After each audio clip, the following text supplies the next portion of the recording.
Governador João Dória, um bom dia para o senhor. Eu espero que o senhor esteja bem. Vamos conduzir essa pandemia da melhor forma possível. E há uma notícia que a nossa repórter já antecipou, a Bruna, que é muito boa repórter, que talvez o comércio de rua abra amanhã, acho que é isso, e os shoppings na sexta-feira. O senhor teria informação sobre isso, governador? Um ótimo dia ao senhor. Datena, a você também, antes de tudo, ânimo, esperança, força, paz no coração, você que é devoto de Nossa Senhora de Aparecida, para não cair em depressão, ao contrário, manter-se altivo, como sempre. Sua palavra com equilíbrio é muito importante. E feliz também com a menção ao Boechat, foi um grande amigo. Eu conheci o Boechat ainda no Rio de Janeiro, quando morei lá na década de 80, e como você, me tornei admirador, um dos maiores jornalistas que o Brasil já teve em todos os tempos. E foi muito feliz essa sua lembrança. Ele está lá de cima nos olhando, nos acompanhando, se divertindo, porque ele era bem-humorado, e obviamente iluminando os nossos caminhos. Datena, em relação à sua pergunta, ela será respondida amanhã pelo Bruno Covas. O Bruno faz uma coletiva de imprensa conosco aqui amanhã no Palácio dos Bandeirantes, às 12h30, e vai anunciar as etapas do Plano São Paulo no âmbito da capital paulista, essa chamada retomada consciente, cuidadosa, que o Bruno está conduzindo no âmbito da capital de São Paulo. Então, vamos esperar um pouquinho até amanhã. Os seus ouvintes e também telespectadores do Brasil Urgente vão poder ter informações mais detalhadas e pelo próprio Bruno Covas a partir de amanhã. No Estado, o senhor pode adiantar alguma coisa ou não? Datena, também vamos fazer, por óbvio, a informação amanhã do Plano São Paulo, considerando o município de São Paulo, a capital, e os outros 644 municípios. O que é importante a você e aos seus ouvintes da Bandeirantes é destacar que a quarentena continua. Nós não eliminamos a quarentena e nem rompemos a quarentena. E não romperemos também. A principal orientação segue sendo que as pessoas, se possível, fiquem em casa, respeitem o isolamento social. E se tiverem que sair, saiam protegidas. O uso de máscaras, muito importante, álcool gel constantemente, friccionando as mãos. Se puder, água corrente e sabão, melhor ainda, sabão líquido de preferência, e o distanciamento social em torno de 3 metros entre uma pessoa e outra. Essa é a recomendação primordial do governo de São Paulo. E alguma retomada de alguns serviços e de algum comércio seguirão regras muito específicas e que serão anunciadas amanhã. Mas sempre a recomendação mais importante é para que as pessoas continuem tendo paciência, continuem tendo resiliência e, se puderem, fiquem em casa. É a melhor forma de se protegerem do coronavírus é permanecendo em casa e tendo cuidado também com a higiene na sua casa. Os deliveries que chegam de alimento ou produtos que são comprados pela internet também devem ser manuseados com luvas, luvas plásticas, luvas de látex, para que você não toque nessas caixas nem de produtos de consumo, alimentos, nem de produtos que você compra na internet. Depois descartar essas embalagens, colocar dentro de um saco de lixo plástico, amarrar e colocá-los na área específica do lixo do seu prédio ou da sua casa e sempre lavando as mãos após manusear estas embalagens. Com esses cuidados, Datena, as pessoas terão pouca chance de serem infectadas e muitas chances de terem a sua saúde protegida e a sua vida também. Essa reabertura gradativa, ela representa uma reabertura sem lei, mas com regras e sem multas, ou uma reabertura com regras e multas? Com leis, regras e circunstancialmente multas também, Datena. Para as pessoas que obedecem à lei, não há nenhum tipo de punição, evidentemente. Você, eu, muitos, provavelmente a maioria dos que estão nos ouvindo aqui, espero, cumprem a lei. Logo, quem cumpre a lei não recebe nenhum tipo de punição, nem pecuniária, nem dinheiro, multa em dinheiro, nem a multa criminal. Ou seja um bom cidadão, cumpra o seu dever e você não terá, evidentemente, nenhuma molestação com multas ou com qualquer penalidade. Você sabe que eu costumo prestar atenção das pessoas, eu acho que a melhor forma de você, talvez, dar uma opinião é prestar atenção na opinião de alguém, porque às vezes alguém, por mais simples que seja, o cara tem uma opinião muito melhor do que a sua que acha que tem a solução. Não é? Eu parto desse princípio. Tem um amigo meu, me mandou aqui um modelo, não sei se isso é factível ou não. Olha, a solução é simples. Bom, primeiro, Samir, um abraço grande. Eu acho que solução nenhuma é simples hoje em dia. Mas ele diz, dividir a abertura por horários e não limitando das 10 às 17. É simples, já que são 4 horas de funcionamento. Aí ele diz assim, eu faria o seguinte, lojas e empresas prestadoras de serviço, das 9 às 2 da tarde. Comércio em geral, das 14 às 18. Shoppings, 18 às 22. Aí acaba a aglomeração, não precisa ficar ameaçando demitir ninguém. É apenas uma sugestão que eu acabei de ler agora, chegou agora aqui no meu telefone celular. Samir é uma pessoa muito bacana, está ajudando muita gente. Não costuma nada a gente fazer a colocação, às vezes de uma coisinha simples você chega aí a um denominador comum. Isso aqui é factível, governador? Tatena, bem conscienciosa essa observação do seu amigo. Muito provavelmente, é que eu não quero adiantar aquilo que vai ser anunciado amanhã, mas muito provavelmente será nessa linha. Você não precisa e não deve ter horários coincidentes de comércio e serviços para não haver superaglomeração nos terminais de ônibus, do metrô, nas estações de metrô e da CPTM, e igualmente no trânsito, sobretudo em coletivos, mas também no trânsito nas ruas. Então, muito provavelmente será dentro dessa linha. Sensata a observação desse seu amigo e sensato também o fato de você colocar aqui aos seus ouvintes. É uma forma de projetar melhor essa retomada consciente, com mais segurança também. Depende muito do povo. O Japão não tomou medidas extremas, não é? Porque a cultura japonesa já é mais ou menos essa. Isso. Um dos fatores positivos que a gente vai ter na saída, na retomada dessa crise terrível é esse.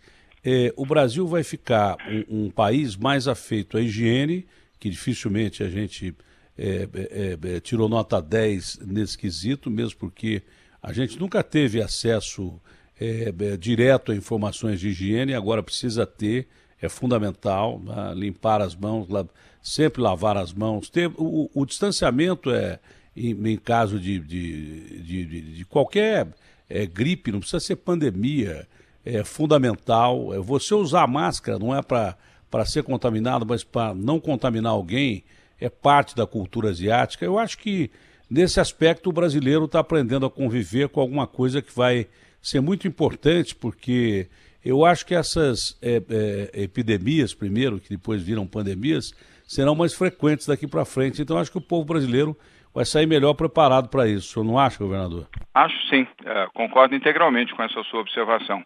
É um legado, diante da tristeza dessa pandemia, esse é um legado positivo. Os hábitos de higiene serão muito melhores em todo o Brasil, aliás, em todo o mundo, não apenas no Brasil. Nós temos 216 países do planeta afetados pelo coronavírus. As pessoas terão muito mais cuidado nos seus processos de higiene pessoal, nos seus comportamentos, nas suas atitudes, e isso vai evitar outras viroses, e as pessoas terão, com esses cuidados, menos problemas de saúde. Concordo integralmente com a sua observação, Datena. O senhor não costuma agir sob pressão de uma maneira que ceda, simplesmente porque está sob pressão. Claro que os prefeitos do ABC, de outras cidades que não houve uma perspectiva de reabertura igual a de São Paulo, esses prefeitos que agiram de uma maneira muito negativa. Essas cidades poderão ser contempladas com medidas melhores se os números estiverem melhores, ou com os números do jeito que estão apresentados, não interessa a reação dos prefeitos, o senhor vai ter o mesmo plano que sempre teve. Num lugar que está com o sistema de saúde colapsado, a situação continuará a mesma. Datena, eu só mudaria aí talvez o verbo contempladas. Não se trata de contemplar, nem tomamos decisões aqui de ordem política e nem sob pressão política, de forma alguma.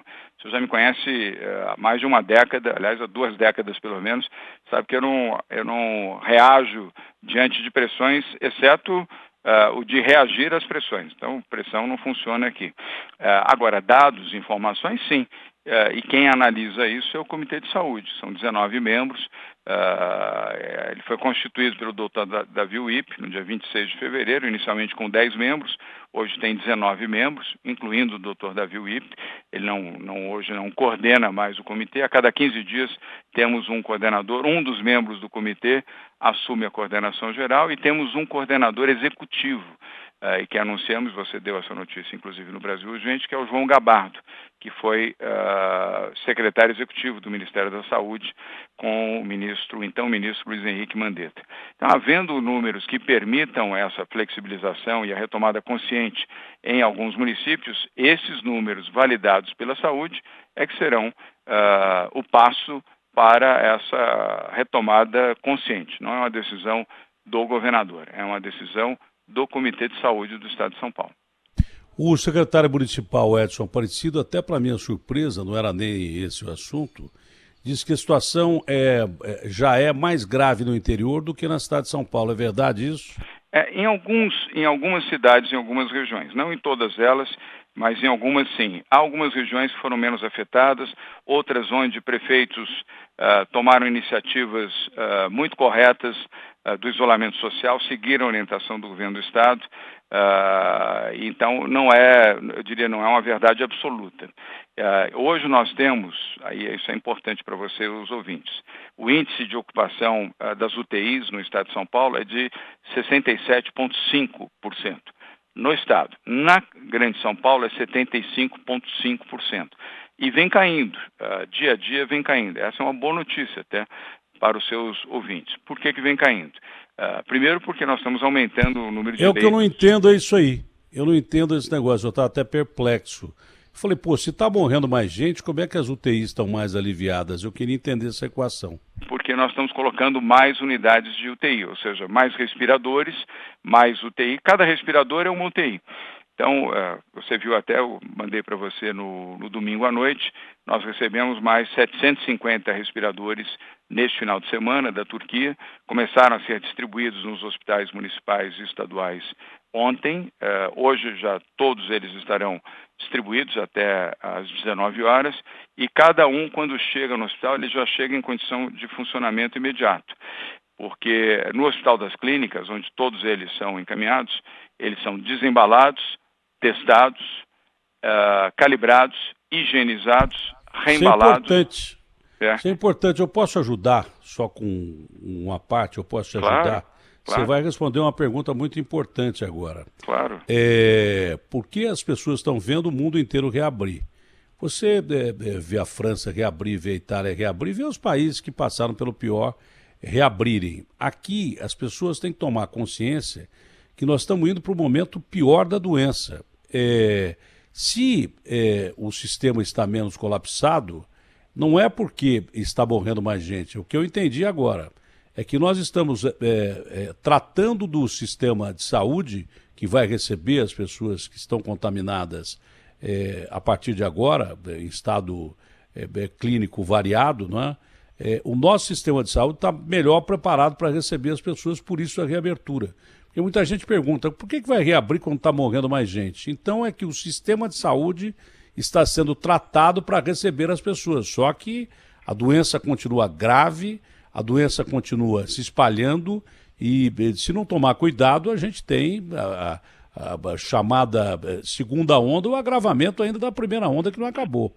É isso ou não? Mais uma vez, acertadíssimo. Correta observação, Datena. Absolutamente correta. Essa é uma explicação real, factível, numérica e absolutamente clara para os seus ouvintes e para a opinião pública de forma geral.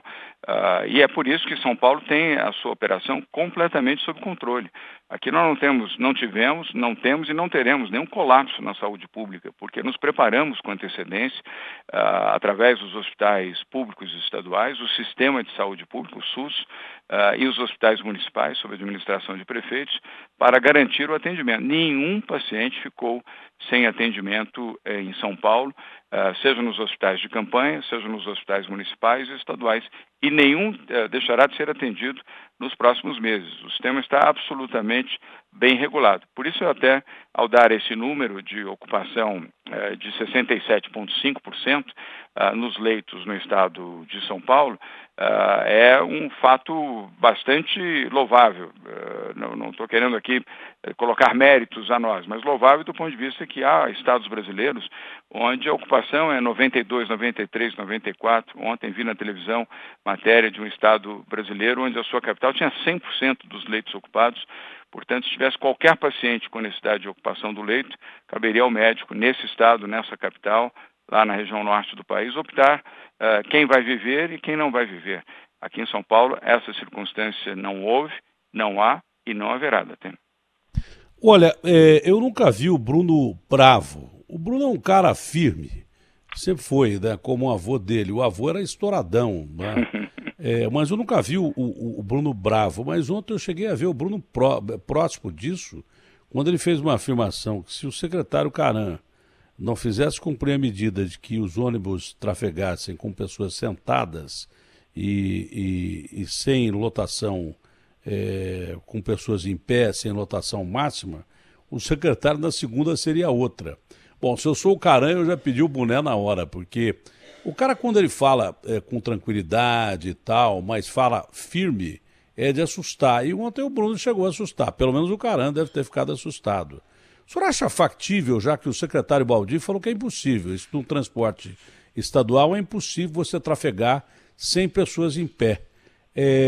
Há uma fórmula de você conseguir desafogar o transporte coletivo a ponto de evitar que as pessoas andem em pé dentro de metrô, dentro de trem, dentro de ônibus? O senhor acha que há uma fórmula ou não?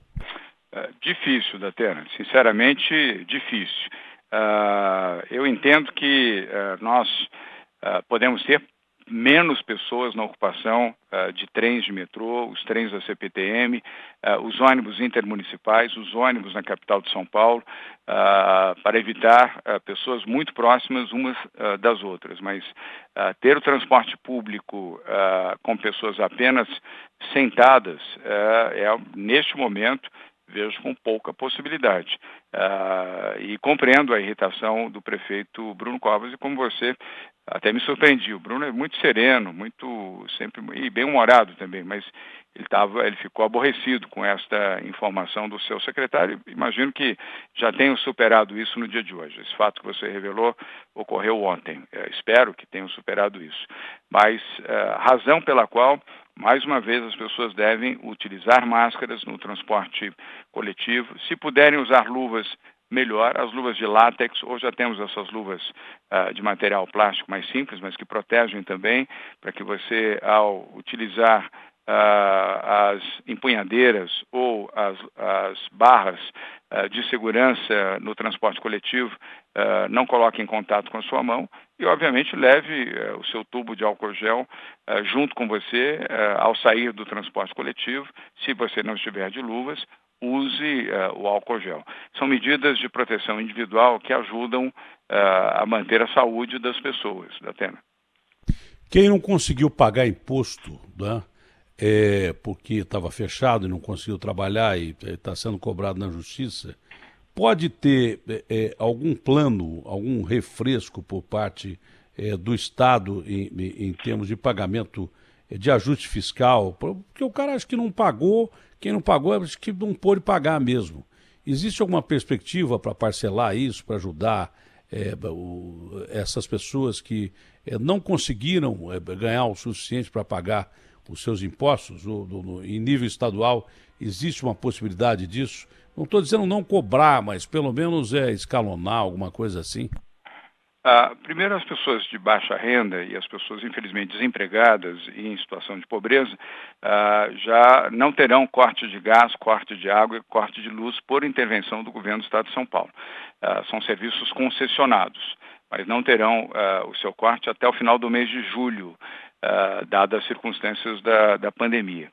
Em relação ao tema dos impostos, nós criamos linhas de financiamento através do Banco Desenvolve São Paulo para atender principalmente micro e pequenas empresas aqui no estado de São Paulo, para garantir a ela um capital mínimo para um período de 90 a 120 dias, e também trabalhamos muito junto ao BNDES para que liberasse um crédito no valor de 4 bilhões de reais, igualmente para micro e pequenas empresas no estado de São Paulo, e ainda um outro crédito de 8 bilhões de reais para pequenas e médias empresas aqui no estado de São Paulo. Então, oferecendo um crédito a essas empresas, elas terão melhores condições para suportarem esse período do coronavírus, principalmente período que, a meu ver, ainda irá até o final do mês de agosto, período mais difícil, vamos chamar assim, e poderão ultrapassar este período e uma retomada gradual do processo econômico. Datena.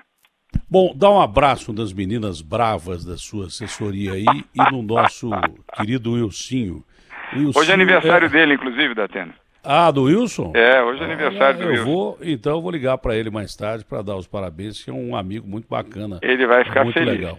Ele vai ficar mas feliz. Parabéns, felicidades ao Wilson, que é uma pessoa maravilhosa, uma pessoa muito bacana mesmo. Acabei me tornando amigo do Wilson, porque eu gosto muito da forma de agir dele, é um sujeito de caráter, um sujeito de moral e, como sempre, a gente gosta de pessoas boas e precisa de pessoas boas. Concordo. Nesse aspecto. Você está muito bem assessorado, como pelas meninas também, que são super eficientes e já deram um tempo da entrevista, mas uma pergunta acho que é importante aqui, porque nós vamos ter o teste da vacina de Oxford, né, que é uma vacina que vem sendo já aprimorada desde a gripe SARS, lá de trás, já faz muito tempo, e duas cientistas maravilhosas, só podiam ser mulheres mesmo, por isso você tem uma assessoria, a maioria de mulheres aí muito competentes, mas são duas cientistas fantásticas mesmo, que aprimoraram essa vacina para a mutação da Covid-19.